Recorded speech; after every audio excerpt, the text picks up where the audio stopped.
ఇక్కడ గిద్యోను ఉన్నాడు. గిద్యోనుకి ఒక బాధ్యత నేను ఇస్తున్నాను. గిద్యోనును నేను నమ్మాలి అంటే గిద్యోనికి నేను ఒక బాధ్యత ఇస్తున్నాను. హల్లెలూయా, హల్లెలూయా. ఏమని బాధ్యత ఇస్తున్నానంటే, గిద్యోను, నీకు ఈ 10,000 ఇస్తున్నాను. ఈ 10,000తోని ఇదిగో ఈ యొక్క సభలలో మీటింగ్లు నువ్వు కండక్ట్ చేయాలి 10,000లో అని ఆయనని నేను నమ్ముతూ ఉన్నాను. కాబట్టి ఆ 10,000 ఆయనకి ఇవ్వగానే ఆ 10,000 తీసుకొని వెళ్ళిపోయి చేయవలసినంత కూడా పని చేసేసినాడు. నమ్మకంగా అన్ని లెక్కలు కూడా రాసి నాకు ఇవ్వటమును బట్టి, నేను ఆయనని పరీక్షించటమును బట్టి ఆ పరీక్షలో నమ్మకత్వాన్ని కనపరుచుకున్నాడు. కాబట్టి నేను గిద్యోని నమ్మటము జరుగుతుంది. గట్టిగా చప్పట్లు కొడదాం. ఒకవేళ ఆ 10,000 తీసుకొని అనవసరమైన ఖర్చులు పెట్టేసేసి ఒకవేళ తన సొంత పనుల కోసం వాడుకుంటే, నేను 10,000 ఇచ్చి ఆయనను పరీక్షించినాను, కానీ తన సొంత పనుల కోసం వాడుకున్నాడు. కాబట్టి మరలా నేను ఆయన నమ్ముతానా? చెప్పాలి, నమ్మలేను. అదే విధంగా ప్రియ సహోదరి సహోదరుడా, కటాక్షము అనేది దేవుని ఆశీర్వాదము, దేవుని యొక్క కృప దాగి ఉన్న ఆ కటాక్షం అనేది మన కుటుంబాలలో రావటము దేవుని చిత్తం. కానీ రావటము అంత సులువైన పని కాదు. గట్టిగా చప్పట్లు కొడదాం. అది ఏ విధంగా మన కుటుంబంలో ఆవరిస్తుందంటే, దేవుడు నిన్ను పరీక్షించినప్పుడు ఆ పరీక్షలో నువ్వు పాస్ కావాలి. హల్లెలూయా, హల్లెలూయా. అందుకనే యోసేపు ముందు పోతీఫర్ భార్యను నిలబెట్టినాడు దేవుడు. హల్లెలూయా. ఎవరిని నిలబెట్టినాడు? పోతీఫర్ భార్యను నిలబెట్టినాడు. పోతీఫర్ భార్య యోసేపుని శోధిస్తూ ఉన్నప్పుడు యోసేపు ఆ పాపంలో పాలు పొందక దేవునికి భయపడి పారిపోయినట్లు దేవుని యొక్క వాక్యం సెలవిస్తుంది. ఆదాము అవ్వని దేవుడు నమ్మాలి అంటే ఏదెను తోటలో ఆ చెట్టు వేయక తప్పదంతే. ఆ ఏదెను తోటలో ఆ చెట్టు వేసి ఆ ఫలము తింటాలో లేదో ఆదామును అవ్వని నమ్మాలి అంటే ఆ చెట్టు వేయాలి, ఆ ఫలాన్ని సిద్ధపరచాలి.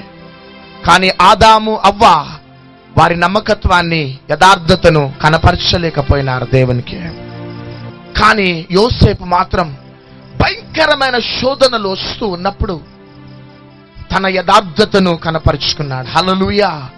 నేను నమ్మకమైన వాడను దేవా అని ధైర్యంగా దేవుని దగ్గర నిలబడ్డాడు యోసేపు. రోడ్డు మీద వెళ్తా ఉంటావు, వాల్ పోస్టర్స్ కనబడతాయి, అప్పుడు నువ్వు పరీక్షింపబడతావు. గట్టిగా చప్పట్లు కొడదాం. ఎప్పుడు పరీక్షింపబడతావు? మాట్లాడరు చూడండి. రోడ్డు మీద వెళ్తూ ఉంటే వాల్ పోస్టర్స్ కనబడతాయి, సినిమా పోస్టర్స్ కనబడతాయి. బండి ఆపుకొని వాళ్ళతో వీళ్ళతో మాట్లాడుకుంటూ సినిమా పోస్టర్లు చూస్తే దేవుడు నిన్ను పరీక్షించినప్పుడు ఆ పరీక్షలో నువ్వు ఓడిపోయినా. టీవీ ఛానళ్ళు తిప్పుతూ ఉంటావు. నీకు ఇష్టమైన సీరియల్ వస్తుంది, నీకు ఇష్టమైన హీరో సినిమా వచ్చేస్తుంది. పాస్టర్ గారు, మేము థియేటర్లలో సినిమాలు చూడం పాస్టర్ గారు, ఏదో అప్పుడప్పుడు టీవీలలో సినిమా చూస్తాం, అప్పుడప్పుడు టీవీలలో సీరియళ్ళు చూస్తాం, అప్పుడప్పుడు ఎండోసల్ఫాన్ తాగండి, అప్పుడప్పుడు. హల్లెలూయా, హల్లెలూయా. జాగ్రత్త ప్రియ దేవుని బిడ్డలారా. ఆ టీవీ సీరియల్స్ చూస్తూ ఉన్నప్పుడు నువ్వు పరీక్షింపబడుతుంటావు. హల్లెలూయా. సినిమాలు చూస్తూ ఉన్నప్పుడు నువ్వు పరీక్షింపబడతా ఉంటావు. నీ ఉద్యోగములు అందరూ లంచాలు తీసుకుంటూ ఉంటే ఎవరో వచ్చి నీకు లంచం ఇవ్వటానికి నీ దగ్గరికి వచ్చినప్పుడు అప్పుడు కూడా నువ్వు పరీక్షింపబడతావు. నీ భర్త నీకు వ్యతిరేకంగా మాట్లాడినప్పుడు నీకు భయంకరంగా కోపం వచ్చేస్తుంది. కానీ ఆ కోపాన్ని అణిచివేసుకుంటావా, నీ భర్త మీద తిరగబడతావా, నువ్వు పరీక్షింపబడతావు. ఉదయం నుంచి రాత్రి దాకా దేవుడు నిన్ను పరీక్షిస్తూ ఉంటాడు. ఎందుకంటే దేవుని కటాక్షము నీకు కావాలి. గట్టిగా చప్పట్లు కొడదాం. ఒక చేతితో దేవుని కటాక్షం పట్టుకొని ఒక చేతితో దేవుడు నిన్ను పరీక్షిస్తూ ఉంటాడు. చాలా మంది ఈ దినాలలో పేదరికాన్ని, దారిద్రతను, శాపాన్ని, పోరాటాలని అనుభవించడానికి కారణం, ఒక చేతితో పట్టుకున్న కటాక్షం నువ్వు పొందుకోలేకపోవటానికి కారణము, దేవుడు నిన్ను పరీక్షించి నిన్ను నమ్మే సమయంలో నీ నమ్మకత్వాన్ని నువ్వు కోల్పోయినావు. అందుని బట్టి still you are in crisis, still you are in bondage. నువ్వు బంధకాల మధ్యలో ఉన్నావు, శాపంలో కూరుకుపోయినావు. భార్య సంపాదిస్తున్నది, భర్త సంపాదిస్తున్నాడు, పిల్లలు సంపాదిస్తున్నారు, సొంత ఇల్లున్నది, ఇంకా బంధకాలే. కారణం ఏంటిదంటే దేవుడు నిన్ను పరీక్షించినప్పుడు అది పెద్ద పరీక్ష కావచ్చు, చిన్న పరీక్ష కావచ్చు. ఆమేన్. ఒకటేసారి నువ్వు ఎంసెట్ ఎంట్రన్స్ రాయవు, ఒకటేసారి ఎంబీబీఎస్ ఎంట్రన్స్ రాయవు, ఒకటేసారి ఆయా ఎంబీఏ ఎంట్రన్స్ రాయవు. కానీ ఫస్ట్ క్లాస్ లో ఎగ్జామ్ రాస్తావు, పాస్ కావాలి. సెకండ్ క్లాస్ లో రావాలి, 7th క్లాస్ లో, 10th క్లాస్ లో. చిన్నప్పటి నుంచి నువ్వు ఎగ్జామ్స్ రాస్తూ పరీక్షలలో పాస్ అయినప్పుడే పెద్ద ఎగ్జామ్స్ లో నువ్వు పాస్ అవుతావు. గట్టిగా చప్పట్లు కొడదాం. దేవుడు చిన్న పరీక్షతో నిన్ను పరీక్షిస్తాడు. మెయిన్ రెండవదిగా పెద్ద పరీక్షతో నిన్ను పరీక్షిస్తాడు. ఎందుకు పరీక్షిస్తాడంటే, ఎందుకు పరీక్షిస్తాడు చెప్పాలి? మనల్ని నమ్మటానికి. గట్టిగా చప్పట్లు కొడదాం. కాబట్టి ఈ అంత్య దినాలలో, చివరి రోజులలో మన వ్యక్తిగత జీవితంలో, మన కుటుంబంలో, మన సంఘంలో, మన పట్టణాలలో దేవుని యొక్క అత్యధికమైన కటాక్షం ఉండాలి. గట్టిగా చప్పట్లు కొడదామా? నేను ప్రార్థన చేస్తున్న ప్రొద్దున నా రూమ్ లో ప్రార్థన చేస్తున్నా, యేసయ్యా మా దేశంపై నీ కటాక్షం ఉండాల ప్రభా, మా రాష్ట్రంపై నీ కటాక్షం ఉండాలి యేసయ్యా. మిమ్మల్ని నమ్ముకొని వెంబడిస్తున్న ప్రతి బిడ్డలపై నీ కటాక్షం ఉండాలి ప్రభా అని వాక్యాన్ని మెడిటేట్ చేస్తూ పరిశుద్ధాత్మ దేవుడు అడుగుతున్నప్పుడు, కటాక్షం కలిగి ఉన్న ప్రజలు బైబిల్ గ్రంథంలో ఏ విధంగా ఉన్నారంటే, కటాక్షం కలిగిన యోసేపు రాజైన ఫరోని దీవించినాడు. గట్టిగా చప్పట్లు కొడదాం. బానిసత్వంలోకి వెళ్ళిన దానియేలు నెబుకద్నెజరుకి ఆశీర్వాదకరంగా మార్చబడ్డాడు. ఒక మోసగాడి అయిన యాకోబు దేవుని కటాక్షం ఉండటమును బట్టి ఫరోని దీవించినట్లు దేవుని యొక్క వాక్యం సెలవిస్తుంది. మనము ప్రజల దగ్గరికి పరిగెత్తటం కాదు, కానీ ప్రజలు దేవుని కటాక్షం ఉన్న ప్రజల దగ్గరికే పరిగెత్తుకుంటూ వస్తారు. గట్టిగా చప్పట్లు కొడదాం. దేవుని కటాక్షం కలిగిన ప్రజల దగ్గరికే ఈ లోకము పరిగెత్తుకుంటూ వస్తుంది. చాలాసార్లు మన వ్యక్తిగత జీవితంలో మనుషుల దగ్గరికి వెళ్ళి పరిగెత్తే అనుభవం ఉన్నది. కానీ చూడండి, యోసేపు దగ్గరికి రాజైన ఫరో వచ్చినట్లు దేవుని యొక్క వాక్యం సెలవిస్తుంది. దానియేలు దగ్గరికి నెబుకద్నెజరు వచ్చినట్లు దేవుని వాక్యం సెలవిస్తుంది. యాకోబు దగ్గరికి రాజైన ఫరో వచ్చినట్లు దేవుని వాక్యం సెలవిస్తుంది. నిజంగా దేవుని కటాక్షం ఉన్న ప్రజల కుటుంబాలలో ఈ గుర్తులు కనబడతా ఉంటాయి. ప్రియ సహోదరి సహోదరుడా, ఈ రోజు దాకా ఒకవేళ నీ స్థితి ఏ విధంగా ఉన్నదో నాకైతే తెలియదా. చూడండి, యోసేపు ఒక్క మాట ఫరో జీవితాన్నే మార్చేసింది. గట్టిగా చప్పట్లు కొడదాం. గట్టిగా చప్పట్లు కొడదాం. యోసేపు యొక్క ఒక్క మాట రాజైన ఫరోలో ఉన్న కలవరాన్ని, భయాన్ని తొలగించేసింది. యోసేపు ఆ రికమెండేషన్లు ఈ రికమెండేషన్లు చెయ్యలే,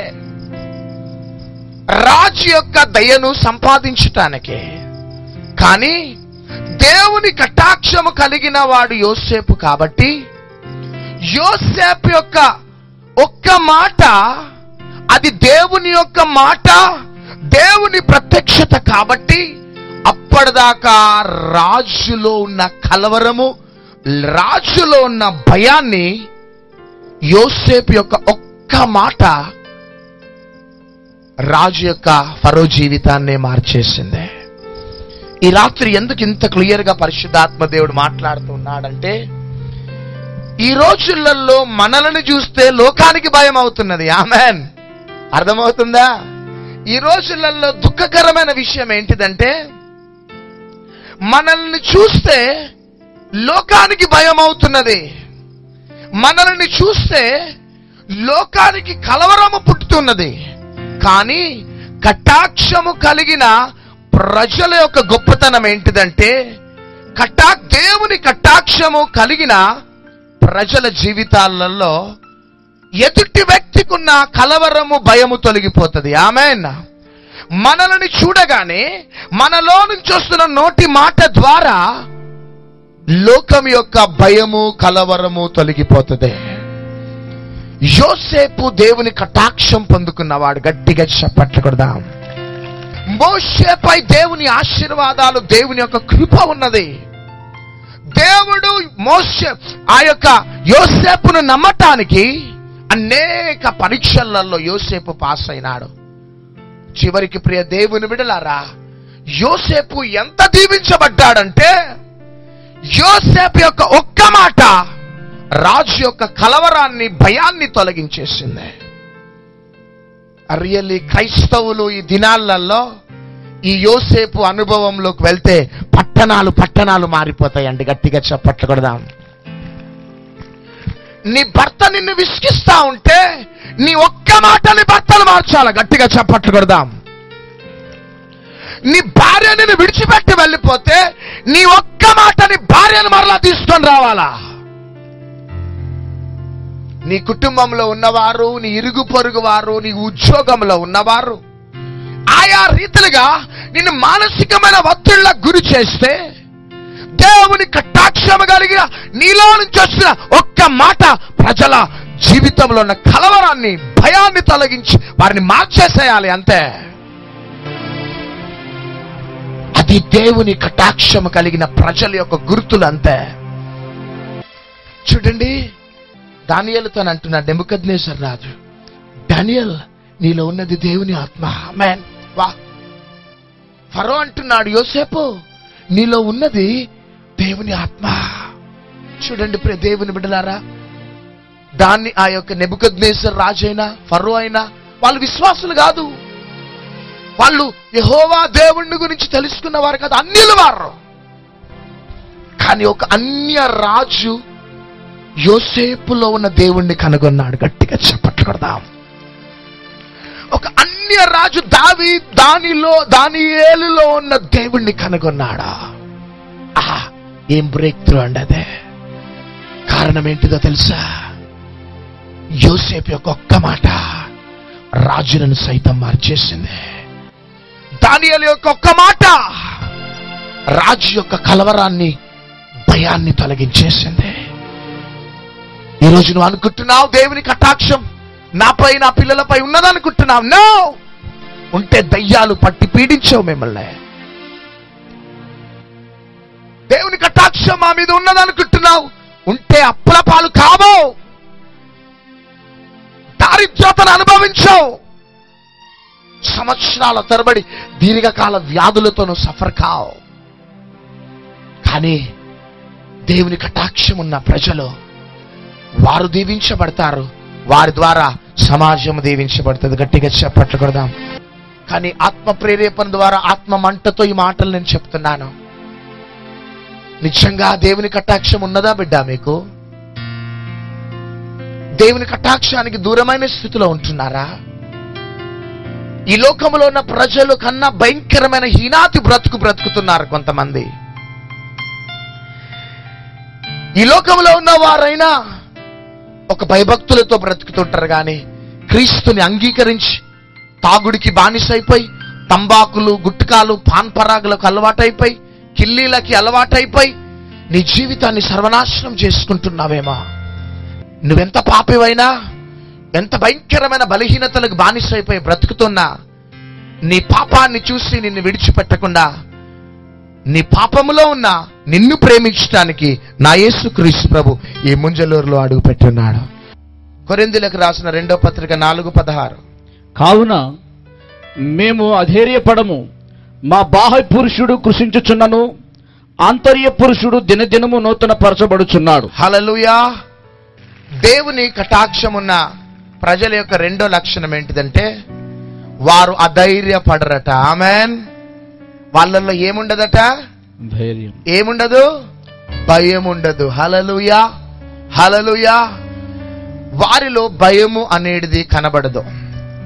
ఇశ్రాయేలీయులని అడుగడుగున గొల్లియాతు తన స్వరాన్ని విప్పి బెదిరిస్తూ ఉన్నాడు.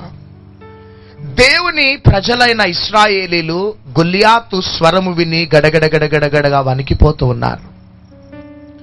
దేవుని ప్రజలైనప్పటికీ గొల్లియాతుకి సాదృశ్యమైన సాతాను దేవుని ప్రజలని అడుగడుగున భయానికి, ఆందోళనకి గురి చేస్తున్నాడు. ప్రియ దేవుని బిడ్డలారా, దేవుని ప్రజలైనప్పటికీ ఇశ్రాయేలీలు గొల్లియాతు స్వరాన్ని విని భయపడ్డారు. ఈ దినాలలో దేవుని బిడ్డలంగా ముందుకు సాగుతున్న వారు సాతాను యొక్క స్వభావాన్ని చూసి, సాతాను యొక్క బెదిరింపులను విని భయపడుతున్న అనేక క్రైస్తవులు ఉంటున్నారు. వీరు ఎవరు అంటే దేవుని కటాక్షానికి దూరమైన ప్రజలు. హల్లెలూయా, హల్లెలూయా. సాతాను, గొల్లియాతు ఇశ్రాయేలీలని కలవరముకి, భయానికి గురి చేసినట్లు దేవుని వాక్యం సెలవిస్తుంది. కానీ ప్రియ దేవుని బిడ్డలారా, అదే బెదిరింపులని విన్న దావీదు ధైర్యము తెచ్చుకొని యుద్ధ భూమిలో అడుగుపెట్టి ఉన్నాడు. గట్టిగా చప్పట్లు కొడదాం. దేవుని కటాక్షంలో ఆశీర్వాదం, కృప దాగి ఉన్నది. దేవుని కటాక్షం ఉన్న యోసేపు ఫరోని, దేవుని కటాక్షం ఉన్న దానియేలుని సైతము మార్చేసినాడు. దేవుని కటాక్షం ఉన్న ప్రజల యొక్క మొదటి లక్షణం అదే. రెండవదిగా, దేవుని కటాక్షం ఉన్న ప్రజలు వారు అధైర్యపడరట. ఆమెన్. వారిలో భయం అనేది ఉండదట. ఇశ్రాయేలీలు గొల్లియాతు స్వరము విన్నారు గాని భయానికి, ఆందోళనకి గురైనారు. కానీ దేవుని కటాక్షంలో ఉన్న దావీదు ఏం చేసినాడంటే గొల్లియాతు స్వరాన్ని విన్నాడు, భయపడలేదు, జడియలేదు గాని గొల్లియాతుని హతమార్చినట్లు దేవుని యొక్క వాక్యం సెలవిస్తున్నది. గట్టిగా చప్పట్లు కొడదాం. ఈ రాత్రి కాల సమయంలో నా ప్రియ సహోదరి, సహోదరుడా, దేవుని బిడ్డగా నువ్వు ముందుకు సాగుతున్నావు. అపవాది అడుగడుగున నిన్ను భయపెట్టిస్తూ ఉన్నప్పుడు నువ్వు భయపడుతున్నావు. కానీ మనము భయపడటము, కలవరము చెందటము అది దేవుని చిత్తమో కాదు. సహోదరి, సహోదరుడా, పౌలు ఏమంటున్నాడంటే మేము అధైర్యపడమంటున్నాడు. ఆమెన్, హల్లెలూయా. దేవుని బిడ్డలమైన మనము అధైర్యపడటానికి కాదు. గట్టిగా చప్పట్లు కొడదాం. అప్పులలో ఉన్నావా? భయపడటానికి కాదు. నీ బిడ్డల వివాహాలు కాలేదా? భయపడటానికి కాదు నువ్వు బ్రతికే ఉన్నది. నీ బిడ్డలకు ఉద్యోగాలు దొరకలేదా? బిడ్డలు ఇంకా సెటిల్ కాలేదా? భయపడకు. అపవాది నీ దగ్గరకు వచ్చి నీ బిడ్డల వివాహాలు కావు అంటున్నది, నీ బిడ్డలు సెటిల్ కావు అంటున్నా. నీ రోగం ఇక నీ శరీరంలో నుంచి తొలగిపోదు అంటున్నది సాతాను. నీ అప్పుల సమస్య తొలగిపోదు, సంవత్సరాల తరబడి నువ్వు వడ్డీ కట్టవలసినదే అంటున్నది సాతాను వచ్చి. ఈ రోజు దాకా వాడు నీ కుటుంబంలోకి వచ్చి నిన్ను భయపడిపిస్తుంటే నువ్వు భయము, కలవరము చెందుతున్నావేమో. ఎవడైనా దమ్మున్నవాడు ఉంటే నాతో యుద్ధం చేయమంటున్నాడు గొల్లియాత. కొన్ని దినాల నుంచి భయము, కలవరము చెందుతున్నారు ఇశ్రాయేలీయులు. కానీ నిన్ను హతమార్చడానికి నేను ఉన్నానంటున్నాడు దావీదు. గట్టిగా చప్పట్లు కొడదాం. హల్లెలూయా. ఈ రాత్రి నీకు శుభవార్త ఏంటిదంటే దేవుని కటాక్షం ఉంటే నీ ద్వారా అనేకులు మార్చబడతారు. నీలో ఉన్న దేవుని మహిమను ఈ లోకం చూస్తుంది. రెండవదిగా దేవుని కటాక్షమే నీలో ఉంటే నువ్వు భయపడవు, కలవరము చెందవు, కానీ ధైర్యంతో నువ్వు పరిగెత్తుతావు అంతే. ఈ రోజు దాకా మిమ్మల్ని చూసిన వారు రేపొద్దున మిమ్మల్ని చూసి ఆశ్చర్యపడబోతున్నారు. హల్లెలూయా. రియల్లీ ప్రియ దేవుని బిడ్డలారా, నేను ధైర్యంగా చెప్తాను, నేను నా కుటుంబం దేవుని కటాక్షమును పొందిన వారం. ఆమెన్. హల్లెలూయా. రియల్లీ మేము ఎంత సంతోషంగా ఉంటామంటే నాన్న, పరలోకంలో ఏ సంతోషం ఉంటుందో కానీ ఆ పరలోక సంతోషం ఎప్పుడు కూడా మా కుటుంబంలో మేము అనుభవిస్తూ ఉంటాం. హల్లెలూయా. మాతో నుండి స్టాఫ్ కూడా అనుభవిస్తూ ఉంటుంది. అది బ్యూటీ. మేమేదో డైరెక్టర్లము, మేమేదో సీనియర్ పాస్టర్స్మి, మేమేదో సింహాసనం మీద కూర్చొని షో ఆఫ్ చేయటం కాదు, కానీ మేమందరము స్టాఫ్తోని అందరం మేము ఎంజాయ్ చేస్తాం. పరలోక సంతోషం ఏ విధంగా ఉంటుందో కానీ ఈ భూమి మీద మా సేవా పరిచర్యలో మాతో కలిసి పనిచేస్తున్న వారితోని నేను నా కుటుంబం ఆ పరలోక ఆనందాన్ని, సంతోషాన్ని మేము అనుభవిస్తాం. అది దేవుని కటాక్షం కలిగిన ప్రజల యొక్క గుర్తుల. కానీ ప్రియ దేవుని బిడ్డలారా, ఈరోజు నువ్వు ఎందుకు నడిపించబడ్డావంటే దేవుని కటాక్షము నీ మీద రాబోతున్నది. గట్టిగా చెప్పండి. దేవుని కటాక్షం కలిగిన యోసేపు వలె నువ్వు మారబోతున్నావు. దేవుని కటాక్షము కలిగిన దానియేలు వలె నువ్వు మారబోతున్నావు. దేవుని కటాక్షము కలిగిన దావీదు వలె నువ్వు మారబోతున్నావు. ఈ రోజు దాకా భయము ఆందోళనతో నువ్వు గడుపుతూ ఉన్నావేమో, కానీ నా ప్రియ సహోదరి, నా ప్రియ సహోదరుడా, నీ కుటుంబంలో నుంచి రాత్రి భయము తొలగిపోబోతున్నది. గట్టిగా చప్పట్లు కొడదాం. ఆందోళన తొలగిపోతున్నదే. ఈ రోజు దాకా గొల్లియాతు నీ గృహంలోకి వచ్చి నేను అడుగడుగునా నీ భయానికి, ఒకవేళ ఆందోళనకి నిన్ను గురి చేస్తున్నాడేమా, గొల్లియాతు యొక్క స్వరాన్ని సంపూర్ణంగా అణిచివేయటానికే దేవుడు మనల్ని ఏర్పరచుకున్నాడు. Because you are washed with the blood of Jesus. క్రీస్తు అమూల్యమైన రక్తంలో కడగబడ్డ జనాంగాన్ని నువ్వు ఈ రోజు దాకా గొల్లియాతుకి భయపడ్డావు. ఈ రోజు దాకా అపవాది స్వరాలకి, అపవాది బెదిరింపులకు భయపడ్డావు. ఈ రోజు దాకా సౌలులాగా ఇశ్రాయేలీల ద్వారా భయపడ్డావు.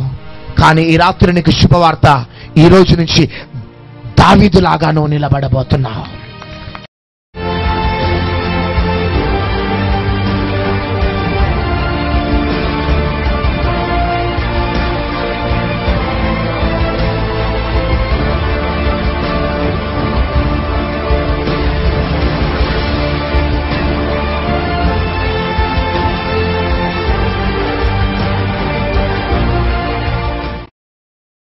డెలివరీ టైంలో నీ బిడ్డ బతకదు, చనిపోతుంది అన్నారు. కానీ దేవుడే ఉన్నాడని ఇక్కడ మీటింగ్కి వచ్చాను. అప్పుడల్లా సుఖమైన డెలివరీ ఇచ్చారు. నా బిడ్డకి మరి చిన్న గెడ్డలు వచ్చింది. ఆ గెడ్డ మరి అందరూ ఆపరేషన్ చేయాలని భయపెట్టారు. ఏంటి ఆయన, మరి అన్ని జరిగించింది నువ్వే కాబట్టి మరి ఆ గెడ్డను కూడా తీస్తే నాకు సాక్ష్యం చెప్పాలన్న భయం, మరి నీ చిత్తమైతే నన్ను నడిపించు అని చెప్పి అనుకుని ప్రార్థన చేశాను. ఆ గెడ్డ ఏమీ లేదు, కరిగిపోయింది. చిన్న సాక్ష్యం దీవించండి. అయితే పోయిన సంవత్సరము బాబుకు 10 నెలల టైంలోనే వెంటనే నాకు కన్సీవ్ రావటము, బాబు గర్భాన్ని పెట్టడం జరిగింది. ఫస్ట్ టైం కూడా సిజేరియన్ చేయబడింది. మళ్ళీ వెంటనే బాబు కడుపున పడేసరికి ఇంకా చాలా రిస్క్ ప్లే చేయాల్సి వస్తుందని డాక్టర్ చెప్పారు. తరువాత 8 మంత్లో 2వ రోజున ఇంటికి వెళ్ళటమే నడువు నొప్పి పడిపోయాను. నేను మంచం మీద నుండి లేవలేకపోతున్నాను. చచ్చుబడిపోయినట్టు అయిపోయింది. నన్ను పట్టుకొని లేపాల్సిన పరిస్థితి ఏర్పడింది. యూరిన్కి వెళ్లాల్సి వస్తుంది, కానీ నన్ను పట్టుకొని లేపాల్సిన పరిస్థితి. అటువంటి టైంలో 2 రోజులు ఇంటి దగ్గరే ఉండి మరలా చెకప్కు వెళ్ళినప్పుడు డాక్టర్ అమ్మంది కంప్లీట్ బెడ్ రెస్ట్ అన్నారు. రెండోది గర్భసంచికి కుట్లు వేయాలి అని చెప్పారు. బ్లడ్ కంప్లీట్ గా లేదు, డెలివరీకి ఈ బ్లడ్ చాలదు అని చెప్పి నువ్వు వెంటనే ఇంటికి వెళ్ళిపోవని చెప్పేసారు. కంప్లీట్ బెడ్ రెస్ట్ అమ్మని కార్లో తీసుకెళ్ళిపోయి పడుకోబెట్టి తీసుకెళ్ళండి అని చెప్పారు. దేవా, నేను వెళ్ళింది ప్రేయర్ కి, నేను సన్నిధికి వెళ్ళాను. ఇప్పుడు మరలా నేను చెకప్ కు వెళ్తున్నాను. గర్భసంచి కుట్లేయాలన్న మాట రాకూడదు, నాకు స్కానింగ్ లో లోపం లేదని రావాలని చెప్పి నేను ప్రేయర్ చేసుకున్నా. అలాగున ప్రభు నాకు వెంటనే రిపోర్ట్ చూపించారు. గర్భసంచి కుట్లేయాల్సిన పని లేదు, లోపం ఉంది, కానీ అది ఎంతవరకు సమంజసమో 2 సార్లు స్కానింగ్ చేయాలన్నారు. వెంటనే 8వ నెలలో తీశారు. 8వ నెలలో తీసినప్పుడు ఆ లోపం చెప్పారు. అది ఫస్ట్ ఎలా ఉందో సెకండ్ టైం కూడా అలాగే ఉందన్నారు.